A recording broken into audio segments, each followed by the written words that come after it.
Terima kasih pemirsa, ada kembali bersama kami. Pemirsa, pemerataan akses konektivitas internet dan sinyal dilakukan Kementerian Komunikasi dan Informatika di berbagai wilayah 3T. Pemerataan akses sinyal dan internet tidak hanya bentuk keadilan bagi masyarakat 3T dalam mendapatkan informasi dan layanan publik, namun juga penguatan pembangunan infrastruktur digital.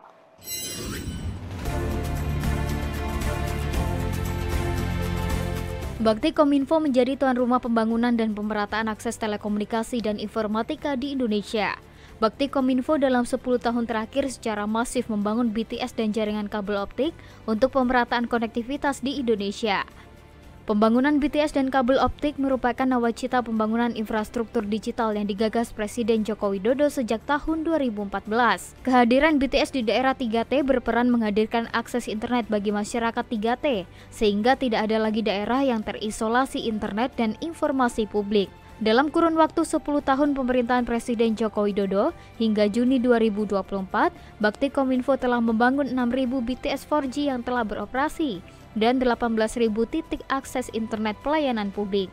Pembangunan BTS dibagi dalam 2 tahap, dengan tahap pertama telah rampung pada tahun 2020 dengan total pembangunan BTS mencapai 1.682 layanan.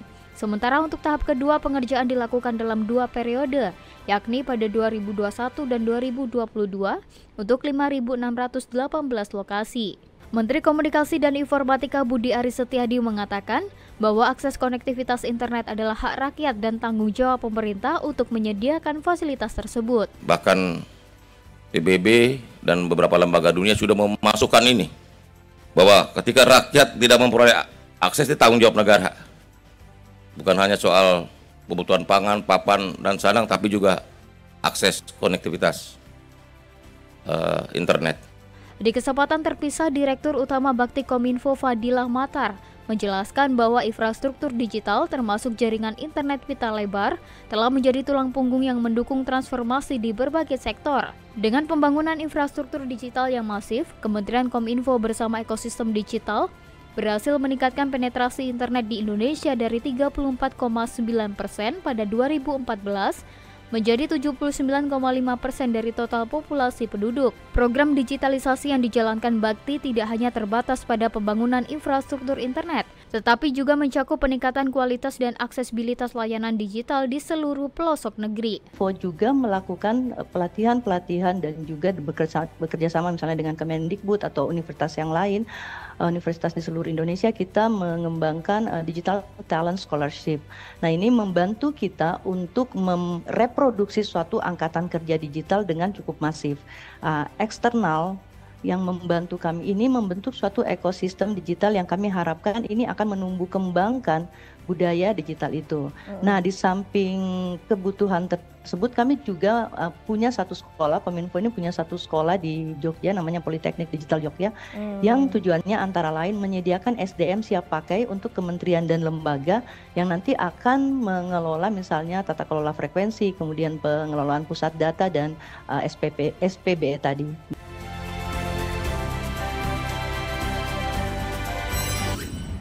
Pemirsa, hari ini Presiden Joko Widodo meresmikan Jalan Tol Ruas Indrapura Kisaran Seksi 2 dan Jalan Tol Ruas Betung Tempino Jambi Seksi 3 Bayung Lencir Tempino. Dengan peresmian jalan tol ini menambah catatan panjang pembangunan infrastruktur selama 1 dekade pemerintahan Presiden Joko Widodo. Presiden Joko Widodo pada Rabu 16 Oktober 2024 meresmikan Jalan Tol Ruas 50 Kisaran dan Ruas Jalan Tol Bayung Lencir Tempino. Presiden menyebutkan dengan selesainya pembangunan 2 ruas jalan tol Trans Sumatera tersebut, diharapkan dapat meningkatkan kecepatan mobilitas orang, barang, serta distribusi logistik. Ruas tol Bayung Lencir Tempino di Provinsi Jambi yang telah dibangun sejak 2 tahun lalu, dibangun sepanjang 34 km dengan menghabiskan anggaran sebesar 5,6 triliun rupiah. Sementara untuk ruas tol 50 Kisaran merupakan bagian dari jalan tol Indrapura Kisaran yang dibangun sejak tahun 2018 dengan nilai investasi 6,3 triliun rupiah. Jalan tol dengan panjang 47,75 km ini terdiri dari 2 seksi, yakni seksi 1 Indrapura 50 sepanjang 15,6 km dan seksi 2 50 Kisaran sepanjang 32,15 km. Dengan peresmian tol ini pula menambah catatan panjang pembangunan infrastruktur jalan tol selama 1 dekade pemerintahan Presiden Joko Widodo. Tercatat selama 10 tahun pemerintahannya pada 2014 hingga 2024, Presiden telah menyelesaikan pembangunan jalan tol sepanjang 2.433 km. Presiden berharap dengan adanya jalan tol ini akan meningkatkan daya saing dan menumbuhkan titik-titik pertumbuhan ekonomi baru, baik di Provinsi Sumatera Utara maupun di Provinsi Jambi. Dengan adanya jalan tol, utamanya Trans Sumatera ini, kita harapkan ada kecepatan dalam mobilitas orang, kecepatan dalam mobilitas barang, kecepatan dalam pengiriman, distribusi logistik. Sehingga setiap daerah akan bisa bersaing dengan daerah di negara-negara lain. Karena persaingannya sekarang antar negara itu sangat ketat sekali. Pemirsa, sejak tahun 2015, Kementerian Perhubungan telah membangun dan mereaktivasi jalur kereta api sepanjang 1.700 km per SP di 55 lokasi di seluruh Indonesia. Hingga kini Kementerian Perhubungan juga terus mendorong pengembangan inovasi teknologi dalam meningkatkan kualitas dan kapasitas sektor perkeretaapian di Indonesia.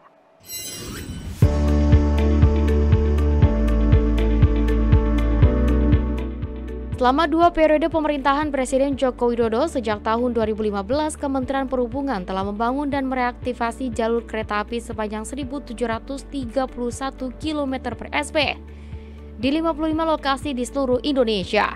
Selain pembangunan dan reaktivasi, Kemenhub juga telah melakukan peningkatan dan rehabilitasi jalur KA sepanjang 1.900 km per SP di 25 lokasi, elektrifikasi jalur sepanjang 522 km per SP, modernisasi stasiun KA sebanyak 114 unit, hingga pembangunan, peningkatan persinyalan dan telekomunikasi sebanyak 94 paket per unitnya. Adapun untuk pembangunan dan rehabilitasi sektor perkeretaapian selama 10 tahun terakhir, pemerintah telah mendanai dengan anggaran sebesar 223,870 triliun rupiah. Pemerintah juga telah memberikan Public Service Obligation sebagai bentuk pelayanan publik sektor perkeretaapian kepada PT Kereta Api Indonesia selama 2015 hingga 2024 dengan total sebesar 26,27 triliun rupiah. Menteri Perhubungan Budi Karya Sumadi mengungkapkan hingga kini Kementerian Perhubungan terus mendorong pengembangan inovasi teknologi dalam meningkatkan kualitas dan kapasitas sektor perkeretaapian. Berbagai inovasi yang telah dilakukan untuk pengembangan perkeretaapian di Indonesia, diantaranya ada 3 transportasi massal, baik perkotaan maupun antar kota yang saat ini telah beroperasi, yaitu MRT Jakarta, LRT Jabodebek, dan kereta api cepat Jakarta-Bandung. Tapi apa yang terjadi pada saat tahun pertama Pak Presiden menjabat sebagai Wagub, itu diputuskan MRT jalan. Karena kalau bicara EFS nggak pernah selesai, mengeluarkan duit 15 triliun itu besar sekali. Dan itu dilaksanakan. Dan konsistensi itu dilakukan dengan LRT, dengan BRT, dengan kereta cepat. Dan dengan adanya suatu contoh MRT, LRT, dan kereta cepat, di sana ada teknologi baru, ya. Di sana ada satu cara baru. Kalau kita nggak ngomong soal peradaban, karena di sana harus tepat waktu, tidak boleh ngobrol, tidak boleh makan, dan harus bersih. Dan itu kita bisa, ya. Kita kalau lihat MRT sama kereta cepat itu bersih banget. Jadi peradaban itulah yang kita peroleh dari apa yang dicanangkan oleh Pak Presiden. Pemirsa, transformasi transportasi bukan isapan jempol belaka. Pembangunan dan perbaikan sarana prasarana transportasi di berbagai wilayah di Indonesia banyak dilakukan pemerintah dalam 1 dekade terakhir. Tidak hanya kemudahan akses, namun pemerintah juga ingin masyarakat semakin banyak menggunakan transportasi umum untuk mobilitas aktivitas.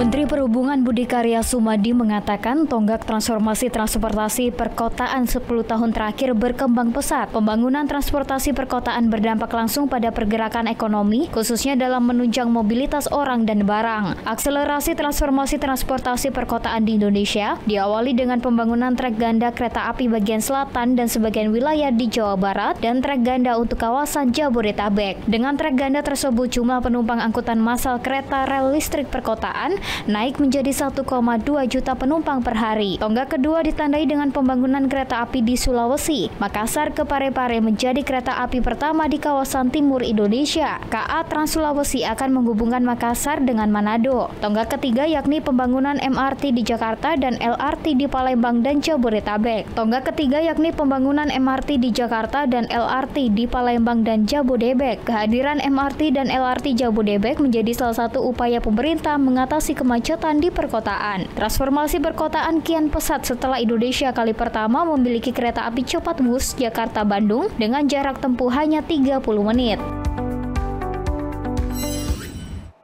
Pemirsa, kami akan segera kembali dengan informasi lainnya. Tetaplah bersama kami.